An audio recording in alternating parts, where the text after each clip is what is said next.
Je peux le comprendre, hein, parce qu'après, ça a été, les violences conjugales ont été révélées, ont été mises en avant. J'ai fait des démentis parce que, quand on est violenté, malheureusement, et quand on est dans la situation, si des gens viennent mettre la situation en avant, ça nous met dans la merde. Et moi, à l'époque, déjà, mon compagnon de l'époque m'avait demandé de faire un démenti.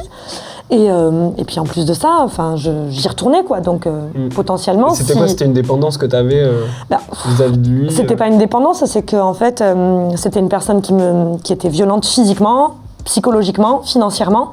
Moi, j'avais mon cabinet infirmier.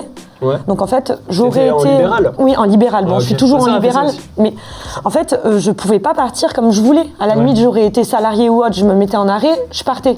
Ouais. Mais là j'avais un cabinet, j'avais des responsabilités. Ouais, je ne pouvais pas partir comme je voulais, je ne savais pas surtout comment faire. À l'époque, il fallait encore que je prenne conscience des choses. Je n'avais pas d'aide, j'avais pas ma famille à côté de moi, on sortait du Covid.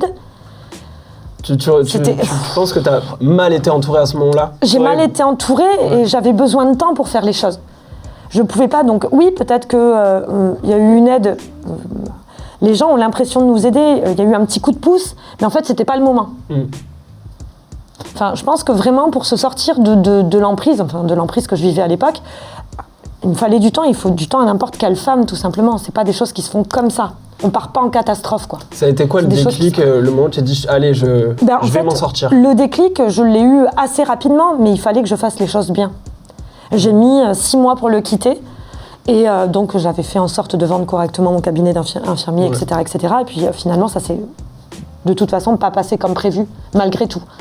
Mais j'ai mis 6 mois vraiment à faire les choses comme il faut, à laisser mes patients, à vendre, à déménager, à mettre tout en sécurité. Ça a été compliqué, hein.